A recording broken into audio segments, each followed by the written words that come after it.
Путин удерживает власть уже больше 20 лет. И за все эти больше 20 лет он не выполнил ни одного своего обещания. Он привел страну на край пропасти, в которой она вот-вот обрушится. Мы собрались здесь, чтобы громко сказать, что Путин нелегитимен. Poutine est au pouvoir depuis plus de 20 ans et pendant tout ce temps, il n'a tenu aucune promesse. Il a amené le pays au bord d'un abîme dans lequel il était sur le point de s'effondrer. Nous nous sommes réunis ici pour dire haut et fort que Poutine est illégitime. Poutine est légitime. Poutine est légitime. Poutine est légitime. Poutine est légitime. Poutine est légitime. Poutine est légitime. Poutine est légitime. Poutine est légitime. Poutine est légitime. Poutine est légitime. Poutine est légitime. Мы встретились здесь, чтобы увидеть друг друга и понять, что мы не одиноки. Мы встретились здесь, чтобы громко напомнить о катастрофе, которая происходит прямо сейчас. Вот уже 2 года идет война в Украине, которую носит каждый день жизни обычных людей. Пока Путин у власти, этот кошмар не закончится. Nous nous sommes rencontrés ici pour nous voir et réaliser que nous ne sommes pas seuls. Nous nous sommes réunis pour rappeler haut et fort au monde la catastrophe qui se produit actuellement. Depuis 2 ans, il y a une guerre en Ukraine qui coûte chaque jour la vie à des gens.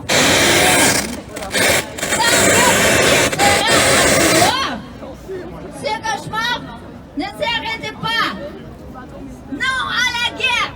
Non à la guerre. Non à la guerre. Non à la guerre. Non à la guerre.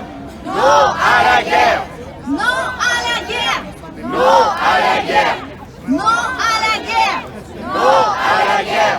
La liste des meurtres politiques commis sous la règne de Vladimir Poutine ne cesse de s'allonger. Boris Nemtsov, Anna Politkovskaya, Alexandre Litvinenko, Sergei Magnitsky, Natalia Estemirova.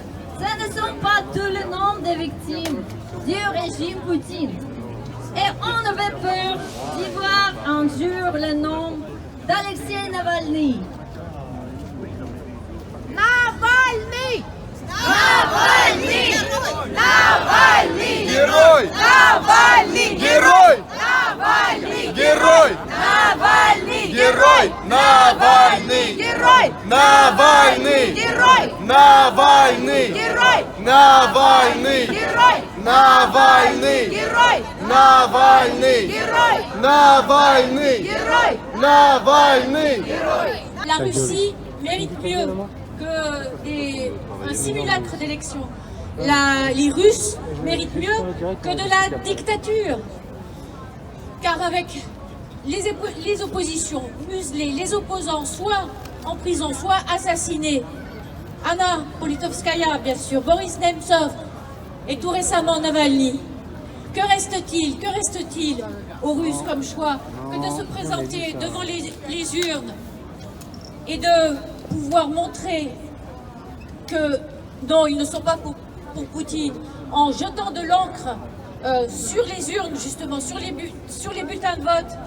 Que leur reste-t-il comme liberté d'expression? Pas grand-chose. Donc il faut saluer quand même le courage de ceux qui osent s'opposer à ce régime en Russie. Et puis, je voudrais dire que j'ai aussi relu récemment le discours du manège du 1er mars 2018 de Vladimir Poutine. Dans ce discours, il appelle à un nouvel ordre mondial, un ordre post-occidental. Donc nous n'y trompons pas, et ça c'est mon message aussi à la population française. Ce qu'il veut, c'est un changement de régime pour un régime autoritaire qui n'ait plus rien à voir avec nos démocraties. Et c'est pour ça que nous sommes là aussi aujourd'hui, pour défendre nos libertés, défendre la démocratie. Car vouloir remettre en cause les valeurs occidentales, c'est bien de ça dont il s'agit. Remettre profondément en cause la liberté. Et nous, nous sommes fiers de ces libertés. Et nous aimerions qu'elles bénéficient au peuple russe. Et je ne perds pas espoir qu'un jour la Russie devienne libre. Il n'y a pas de raison. Moi, je suis descendante d'une famille d'un constitutionnaliste démocrate, un cadet. Et j'ai toujours cet espoir chevillé en moi qu'un jour la Russie connaîtra la démocratie et la liberté. Alors, n'oublions pas que c'est aussi notre combat, à nous, ici aujourd'hui, que l'Union européenne d'ailleurs a établi, le Parlement européen a voté une résolution contre les exactions du pouvoir du régime du Kremlin, contre l'assassinat de Navalny, que c'est Poutine le seul responsable. Il est le responsable, il est l'adversaire, l'a dit le président de la République. Et il a dit aussi, il est le responsable de cette guerre. Il est le seul responsable de la situation dans laquelle nous nous trouvons. Et si nous ne le stoppons pas, la situation en Ukraine sera encore plus terrible. Donc c'est maintenant que nous devons amener notre soutien, le plus grand soutien à l'Ukraine. Ne nous trompons pas non plus. Ce n'est pas seulement une histoire de guerre, de gains territoriaux. C'est une guerre idéologique. Et je le répète, c'est une guerre idéologique contre nos valeurs, contre la démocratie, contre la liberté. Donc aujourd'hui, nous nous tenons aux côtés des résistants russes, qu'ils soient en Russie, qu'ils soient en exil, parce qu'ils sont nombreux, plus d'1 million à avoir quitté le pays. Donc nous nous tenons aux côtés de tous les opposants, ici et ailleurs, qui manifestent contre le régime de Poutine, détenus depuis plus de 24 ans, avec un changement de constitution qui peut l'amener jusqu'en 2036. Et nous ne pouvons pas laisser ce destin aux Russes sans les soutenir aussi par notre parole et par nos actes, par nos communications, par cette manifestation. Et je vous remercie tous d'être là pour pouvoir faire en sorte que les choses changent, évoluent vers la démocratie, vers la liberté.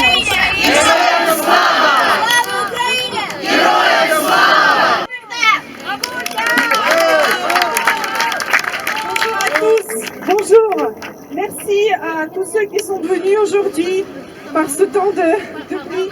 Et je voulais dire qu'aujourd'hui est un jour important, pas parce qu'il y a un simulacre électoral, mais parce que de nombreux Russes, des milliers de Russes, ont saisi cette occasion pour venir s'exprimer et s'opposer au régime. En Russie actuellement, il y a des queues qui font des kilomètres devant les bureaux de vote. Ce ne sont pas des gens qui sont venus voter, ce ne sont pas des gens qui sont venus voter pour Poutine, ce sont des gens qui sont venus s'exprimer contre Poutine, parce que le régime fait tout pour qu'ils se sentent seuls et isolés.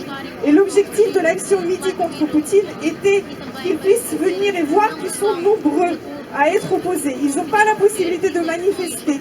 Donc la seule chose qu'il leur reste est de venir muer, mais au moins venir sentir le soutien des uns et des autres.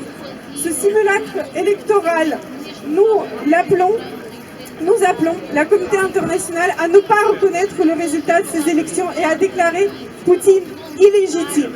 Je remercie aussi beaucoup tous les élus de Paris et de la France, les députés, les nombreux amis, hommes, personnalités, femmes, politiques et publics qui nous soutiennent ici, qui nous aident à amplifier notre voix. Et avant de continuer les prises de parole, je voudrais aussi remercier toutes les équipes de Russie Liberté, du mouvement Free Navalny, qui ont aidé à organiser cette marche et ce rassemblement.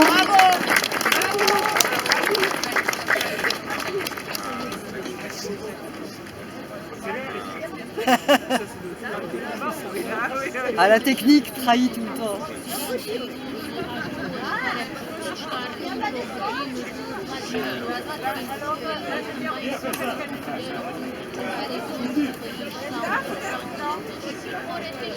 Et là, voilà, je reprends.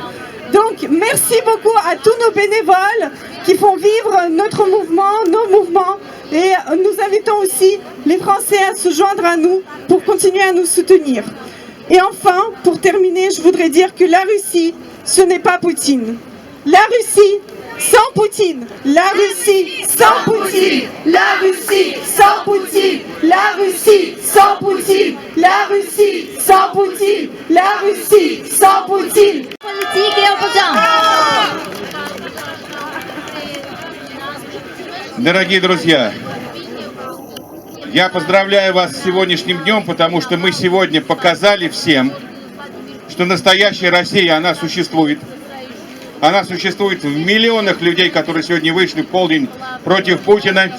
И сегодня мы видим тысячи людей, которые голосуют против тирана, против кровавого режима, против войны, против Путина. Je traduis pour nos amis français qui sont ici. Donc, je voudrais dire qu'aujourd'hui, nous avons vu des millions de gens sortir dans l'action Midi contre Poutine, des millions qui sont venus s'exprimer contre le régime criminel de Poutine et dire non à Poutine. Микрофон заработал. Я хотел бы выразить от вашего имени огромную благодарность за поддержку, которую мы чувствуем каждый день. Мэрии Парижа, Национальной ассамблеи Франции, политическим партиям, лидерам гражданского общества. Это наша общая борьба за будущее Европы, за ее безопасность, за Россию, которая будет частью европейской цивилизации. Je voudrais remercier l'ensemble des personnalités françaises présentes, la mairie de Paris qui nous soutient énormément, l'Assemblée nationale et tous les mouvements politiques français qui nous soutiennent, car nous nous battons ensemble pour la paix en Europe, pour la sécurité aussi en Europe. Мне хочется сказать, что власти Франции и президент Франции занимают абсолютно правильную, жесткую и принципиальную позицию в отношении путинского режима. Тиран должен быть побежден, агрессор должен быть наказан, Украина должна победить, а Россия должна получить свободу. Je voudrais dire que la France et le président français tient une position qui est juste et une position de force. Et c'est que comme ça que nous réussirons, que c'est que comme ça que nous obtiendrons la victoire de l'Ukraine et la libération de la Russie. Сегодня мы начинаем борьбу в следующем этапе.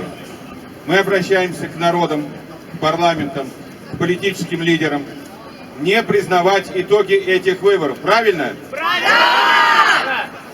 Aujourd'hui, nous nous adressons aux différents pays, au Parlement, pour ne pas reconnaître le résultat de ces élections. Парламентская ассамблея и Совет Европы уже приняли резолюцию не признавать этих выборов. Мы ждем такого же шага от парламента Европы, и мы обращаемся к нашим коллегам, депутатам французского парламента, внести резолюцию о непризнании итогов выборов Франции. Et le Conseil de l'Europe, l'Assemblée parlementaire du Conseil de l'Europe a déjà émis une résolution demandant la non-reconnaissance de ces élections. Et nous demandons à l'Assemblée nationale française d'en faire autant et d'exiger la non-reconnaissance et la déclaration de Poutine illégitime.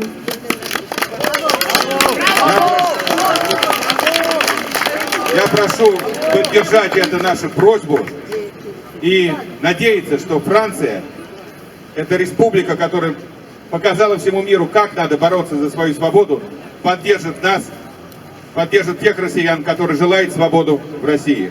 Спасибо. Et j'espère qu'on sera entendu parce que la France doit montrer l'exemple comme un pays qui sait se battre pour ses droits. Et j'espère qu'ils déclareront Poutine illégitime et nous soutiendrons dans cette initiative. Merci. Россия будет свободной. Россия будет свободной. Россия будет свободной. Спасибо. Россия будет свободной. Merci, merci, merci. Homme de politique de la Russie, Mikhail. Здравствуйте. Я хочу добавить к тем важным словам, которые уже звучали сейчас и прозвучат еще. В этот день, в последний день процедуры, именуемой Кремлем выборами, мы говорим, безусловно, и о политических убийствах, и о политических репрессиях, и о войне, и о других вещах, которые бросаются в глаза, которые невозможно не игнорировать и которые являются теми вещами, которые злят нас или которые вгоняют нас в депрессии последние 2 года. Но на самом деле, кроме этих вещей, есть и еще некоторые, не менее, а может в каком-то смысле и более важные темы. Это фундаментальные темы, на которых стоит и текущая война, на которых стоят и текущие фальсификации и результаты этих фальсифицированных выборов. Мы видели эти дни, как власти через работодателей принуждением гнали на избирательные участки в электронное голосование миллионы и десятки миллионов людей в России. И возможность проводить безальтернативные выборы и вот так вот побеждать на них принуждением, административным ресурсом, она стоит на бесправии абсолютного большинства россиян, большинства наемных работников. И точно так же возможно сейчас отправлять все новые и новые десятки тысяч людей в бессмысленную топку войны у Кремля есть, потому что предыдущие десятилетия на рынке труда господствовала ультраправая политика. Большинство людей, наемных работников, находится в прекарном положении, и в ситуации, когда они не могут найти другого заработка, некоторые соглашаются на то, что никогда и ни в коем случае нельзя соглашаться. Это не так бросается в глаза сейчас, но в перспективе того, что через некоторое время в России неизбежно возникнет окно возможностей для изменений, мы должны говорить и поднимать тему не только того, чтобы в России никогда больше не было политических репрессий, не только о свободе слова и СМИ, которые душат последние годы, чем дальше, тем сильней, но мы должны говорить о том фундаменте, на котором и без которого невозможно построить новую, справедливую Россию. Без той программы изменений, без которых нам не удастся увлечь и повести за собой в этот момент, когда шанс будет, десятки миллионов людей. И одним из краеугольных камней этой программы, этих требований, это должна быть повестка, чтобы каждый человек в России был защищен на своем рабочем месте, чтобы он мог спокойно заниматься политикой, чтобы он мог голосовать так, как он хочет, выдвигаться туда, куда он хочет и защищать свое мнение. И это требование появления в России массового демократического профсоюзного движения и защиты на рабочем месте. И такая работа, чтобы каждый мог работать 8 или меньше часов, а остальное время заниматься, посвящать тому, что он хочет, должно быть в центре любой политической программы и дискуссии в ближайшие годы. Потому что это залог того, что однажды нам удастся вместе построить Россию, которая больше не будет, никто ее не заставит втянуться в политические авантюры, которая больше не будет политических репрессий и которая будет по-настоящему свободной. Спасибо.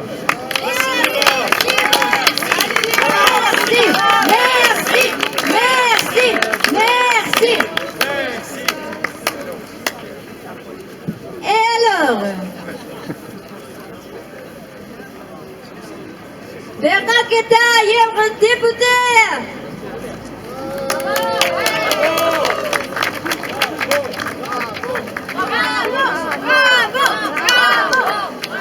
Bravo quand on aura gagné, hein, c'est un peu prématuré pour l'instant. Écoutez, merci à vous. Pourquoi manifester, pourquoi protester contre cette mascarade?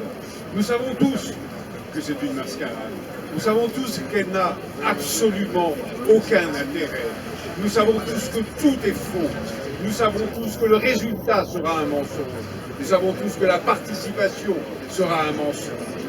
Alors pourquoi? Eh bien peut-être tout simplement parce que cette pseudo-élection est une occasion unique en son genre de voir ce qu'est réellement la Russie de Vladimir Poutine. C'est un pays dans lequel il n'y a plus, en admettant qu'il y en ait, oui, il y en avait, dans lequel il n'y a plus l'ombre d'une presse libre, sauf la presse réfugiée à l'étranger. C'est un pays dans lequel il n'y a plus aucune opposition possible, sauf au fond des geôles. C'est un pays dans lequel les plus grandes figures de l'opposition ont été assassinées par le froid, la faim, le poison, la fatigue, le harcèlement. C'est un pays dans lequel la principale chaîne de télévision, PLV Canal, ment matin, midi et soir avec une obstination stupéfiante. racontant tout et n'importe quoi, et faisant même de si grasses et si spirituelles plaisanteries sur le nombre de secondes qu'il faudrait pour aplatir Paris, Londres ou Berlin. C'est un pays dans lequel une poignée d'hommes qui volent les richesses naturelles systématiquement depuis tant d'années, au point d'avoir fait de la Russie le pays le plus étendu du monde, assis sur des ressources, des réserves de ressources naturelles, gaz, pétrole, or, métaux précieux, etc., incommensurables, au point d'avoir fait d'un pays si riche et tellement étendu, un pays dont le PIB ne dépasse pas celui de l'Espagne, pays dont la seule ressource naturelle est le soleil. Mais c'est aussi cette mascarade, l'occasion de prendre conscience du fait que nous sommes en train de vivre un tournant. Un tournant d'abord en Russie parce que Poutine, après avoir vidé les prisons pour envoyer les criminels sur le front, après avoir arraché les hommes, les maris, les fils, les pères à leur famille dans les républiques périphériques, va avoir besoin maintenant de lancer un ordre de mobilisation. Et cet ordre de mobilisation sera, nous le savons tous, totalement, profondément impopulaire, et c'est bien pour ça qu'il a attendu l'élection pour le faire.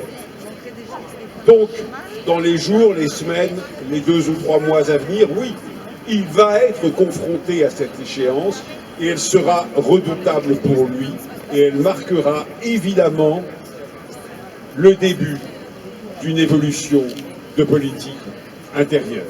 Et parallèlement,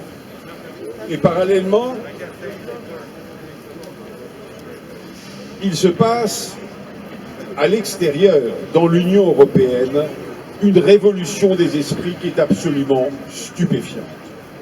Toutes les capitales européennes, à l'exception de Budapest, toutes les capitales européennes ont pris conscience, brutalement, enfin, j'ajouterais, à l'occasion de l'assassinat de Navalny, à l'occasion de l'invraisemblable déclaration de Trump disant « je l'encouragerai, Poutine, à attaquer les pays européens », à l'occasion aussi des revers subis par l'armée ukrainienne.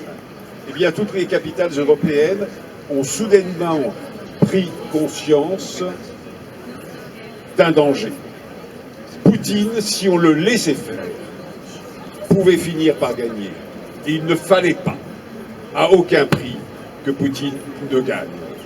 Toutes ces réunions convoquées si rapidement, en 3 jours, d'où ces déclarations, d'où ces engagements de débloquer des fonds, d'où cette idée qui monte d'un emprunt de 100 milliards d'euros, d'un emprunt commun de 100 milliards d'euros, c'est pas décidé, mais l'idée monte avec une force spectaculaire aujourd'hui, afin évidemment d'aider l'Ukraine.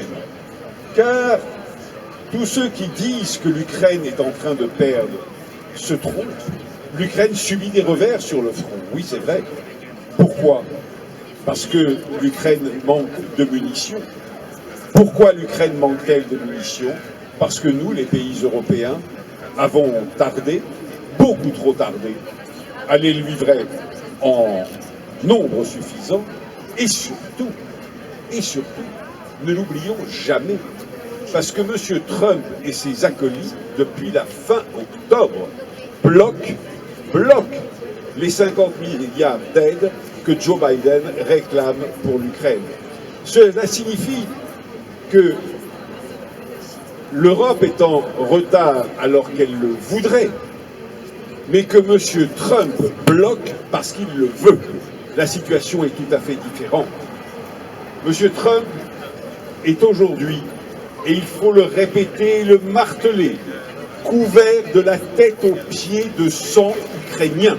Cet homme, chaque jour, assassine des dizaines et des centaines de jeunes soldats ukrainiens en bloquant l'aide américaine. Mais nous en sommes à un tournant. Mais nous en sommes à un tournant parce que non seulement l'Ukraine arrive à frapper les réserves de pétrole, vous le savez, vous entendez la radio comme moi, mais non seulement l'Ukraine arrive à frapper les régions limitrophes de la Fédération de Russie, non seulement, surtout, parce que l'Ukraine a repris quasiment la maîtrise de la mer Noire. Aujourd'hui, la marine russe n'est plus en sécurité en mer Noire, et si l'Ukraine recule, c'est vrai, malheureusement c'est vrai, sur le terrain, elle avance en mer Noire. Et donc, non, la situation n'est pas désespérée, et l'est d'autant moins que les F-16 promis depuis si longtemps par les pays européens maintenant véritablement arrivent, que les munitions, plus tardivement, mais enfin quand même, vont arriver, et dans quelques mois, après probablement, malheureusement, des revers sur le terrain de l'Ukraine, dans quelques mois, l'Ukraine sera en situation de reprendre la main parce que l'Union européenne, véritablement, se mobilise et devient, dans cette mobilisation, une force politique sur l'échiquier mondial. L'Union européenne a été jusqu'à présent une force commerciale, une force monétaire. Elle devient aujourd'hui une force militaire et politique. Et cela va changer totalement les équilibres sur le continent européen, mais aussi, en conséquence, dans le monde. Voilà ce que je voulais vous dire aujourd'hui. Et encore une fois, vous savez, pour paraphraser l'hymne national polonais, l'Ukraine n'a pas déjà perdu.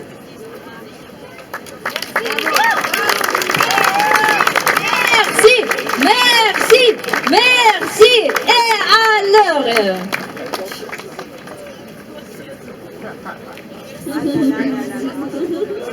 Россия без Путина! Россия без Путина! Россия без Путина! Россия без Путина! Россия без Путина! Россия без Путина! Россия без Путина! Россия без Путина! Сергей Гурьев! Économiste et directeur de l'information à l'Institut d'études politiques de Paris! Merci beaucoup tout le monde. Je vais parler russe. Parce que c'est très important de représenter la Russie, qui est libre, qui est la Russie sans Путин. Спасибо всем, кто пришел сегодня, и тем, кто до сих пор стоит в очереди возле российского посольства, чтобы проголосовать против Путина. Уже 4 часа.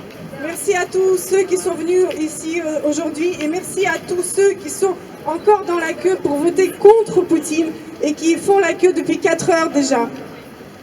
Я живу в Париже давно, и я никогда не видел таких очередей, какими бы ни были выборы в российском посольстве. Я вижу много людей, которые приехали недавно. Даже в 2011 и в 2012 году очереди на вход в российское посольство составляли человек 20 или 30. J'habite en France depuis longtemps déjà et j'ai vu de nombreuses élections et il n'y avait jamais autant de monde devant l'ambassade. Il n'y avait que 20 ou 30 personnes et jamais autant de monde n'est venu pour voter contre Poutine. И как вы видите в ваших телефонах и на веб-сайтах, это не только в Париже. Это происходит по всему миру, от Австралии и скоро и в Лос-Анджелесе. Но самое главное, это происходит и в России. Et comme vous pouvez le voir sur Internet, ce n'est pas uniquement à Paris, mais c'est dans tout le monde, que ce soit à Los Angeles, au Canada, partout, en Australie et en Russie aussi. И это очень важно. Мы знаем, что эти выборы будут украдены. Это не первые украденные Путиным выборы. Но акция «Полдень против Путина» показывает нам, что мы не одни, что нас много, что Путин не равен России. Путин не представляет Россию. Если бы он знал, что за него большинство россиян, он бы не должен был бы воровать выборы. То, что он делает, показывает, что он понимает хорошо, что нас много и нас больше. Et nous savons que Poutine comprend que ces élections ne sont pas pour lui. Il comprend que nous sommes venus voter contre lui. Sinon, il n'aurait pas tout fait pour empêcher cela. Et nous savons que Poutine ne représente pas la Russie. Сегодня особенный день. Это не первое преступление Владимира Путина. За 25 лет, за 30 лет он совершил много преступлений, еще и не будучи президентом России. En 25 ans, en 30 ans, il a commis d'innombrables crimes, même encore quand il n'était pas président de la Russie. Но сегодня это особенное преступление, открытая узурпация власти. Я очень хорошо помню, что в 2019 году, после того, как Путин пошел на свой 4-й последний срок, мы обсуждали с Алексеем Навальным, что изобретет Путин. Попробует ли он присоединить Беларусь? Попробует ли он изменить границы Российской Федерации так, что России потребуются новые электоральные процедуры? И когда в 2020 году произошло изменение Конституции, Алексей Навальный был удивлен. Он не ожидал, что это будет так открыто и так нагло. Незаконное переписывание Конституции, чтобы оставаться у власти пожизненно. Et aujourd'hui, c'est un nouveau crime d'usurpation du pouvoir qui est commis par Poutine.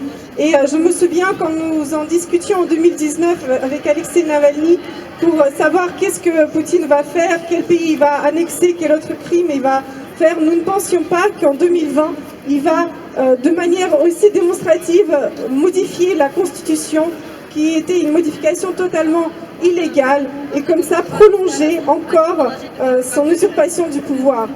С 2019 года Путин совершил еще больше преступлений. Он начал полномасштабную войну в Украине.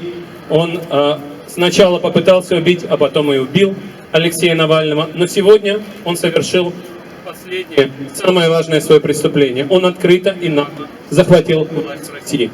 Мы должны сказать, Путин узурпатор, Путин нелегитимен. И мы должны попросить, потребовать у всего мира не признавать результаты этих выборов.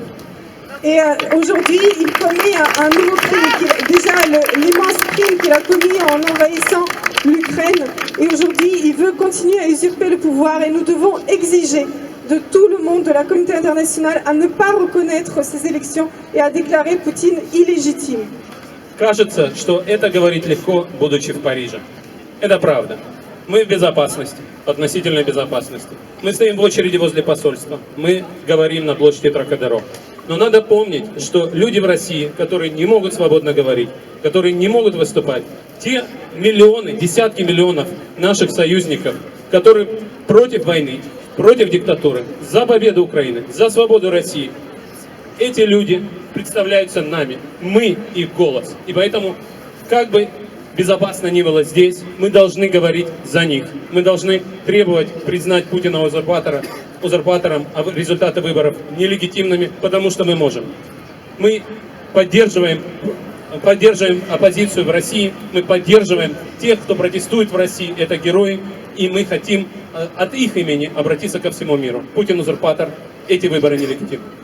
Nous pouvons ici parler en toute sécurité et nous devons saisir cette occasion pour parler au nom des millions de Russes qui sont contre le régime et qui ne peuvent pas le faire librement en Russie. Nous devons ici porter leur voix et représenter cette opposition qui est en danger et qui a besoin de relais comme nous ici en France et à l'étranger pour porter leur voix et exiger la déclaration de Poutine illégitime car Poutine est un usurpateur. Свободу России, победу Украине. Liberté à la Russie et victoire à l'Ukraine.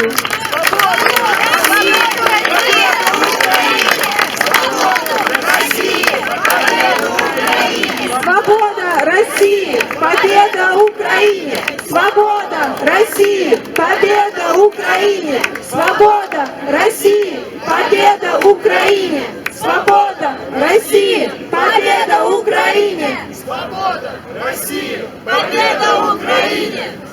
Liberté à la Russie, victoire à l'Ukraine. Liberté à la Russie, victoire à l'Ukraine. Liberté à la Russie, victoire à l'Ukraine. Liberté à la Russie, victoire à l'Ukraine. Et alors, un jeune député.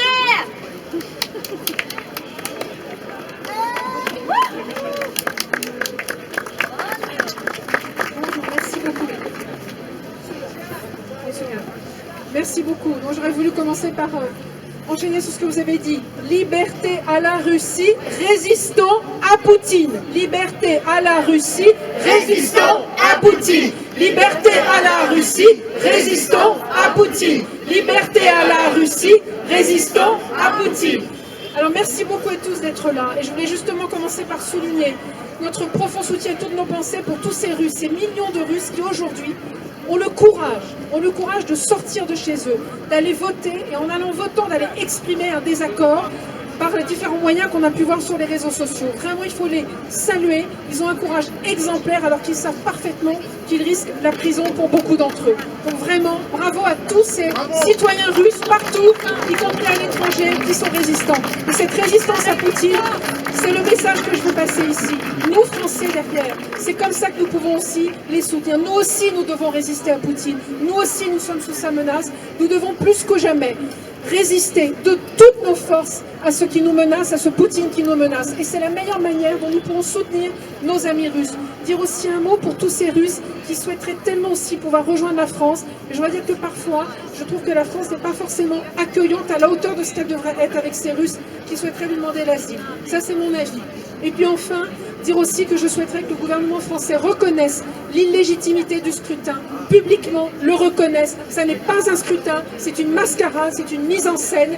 Il s'est déroulé de manière illégale, on sait bien, sur des territoires illégalement occupés. Et rien que pour cette raison, ça rend ce scrutin illégal. Et donc son vainqueur, entre guillemets, largement usurpateur et illégitime. Moi, je prends position publiquement. Je considère que Vladimir Poutine sera un président illégitime. Et j'espère que la France le dira aussi, comme elle l'avait dit pour la Syrie, en juillet 2020, comme elle l'avait dit pour la Birmanie en novembre 2020. J'espère que la France le dira. Et puis nous, Français, la meilleure manière aussi dont nous pouvons résister à Poutine, c'est de vraiment voir que nous avons, nous, l'immense privilège d'avoir un droit de vote, d'avoir des opposants, d'avoir des associations libres qui nous permettent d'avoir des partis politiques, d'avoir une presse qui peut s'exprimer, d'avoir une justice indépendante qui peut remettre en question un scrutin qu'on jugerait avec des irrégularités. Alors sacralisons ce droit de vote et honorons-le à la hauteur de ce que tant de Russes aimeraient faire aujourd'hui. Je vous remercie.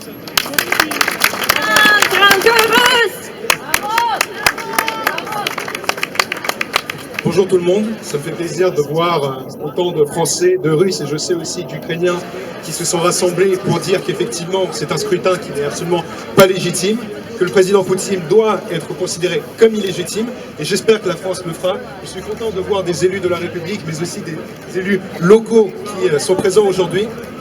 Mais je trouve ça dommage que malheureusement on n'ait pas plus de formations politiques aujourd'hui qui prennent position sur ce sujet et plus d'élus qui soient là aujourd'hui. Néanmoins, je tiens à dire qu'aujourd'hui nous devons saluer le courage non seulement des Russes qui sont là aujourd'hui, des Russes qui continuent à participer aux actions différentes contre le régime de Poutine pour soutenir l'Ukraine, mais il faut également soutenir les Russes qui sont partis aujourd'hui en Ukraine et qui combattent du côté de l'Ukraine et qui se battent contre ce régime. Il ne faut pas l'oublier.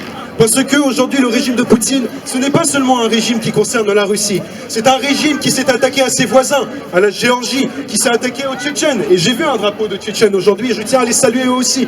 Parce que des Tchétchènes combattent également du côté de l'Ukraine contre ce régime. Alors aujourd'hui, il mérite ces applaudissements. Alors aujourd'hui, j'aimerais dire qu'il faut continuer à soutenir la Russie. Et c'est notre devoir, nous, Russes, de venir à des événements de ce type. C'est notre devoir minimum. Nous ne devons pas oublier d'où nous venons. Nous ne devons pas oublier ce qui se passe aujourd'hui en Russie et en Ukraine. C'est notre obligation. Nous avons probablement pour certains de la famille en Ukraine, de la famille qui a été affectée par cette guerre. N'oublions jamais tout ce qui s'est passé. N'oublions jamais les crimes de ce régime qui existe depuis des années, depuis plus de 20 ans. Toute ma vie, j'ai connu seulement un président, Vladimir Poutine. Il faut que cela cesse. Свобода России! Свобода России! Слава Украине! Живи Беларусь! Merci à vous.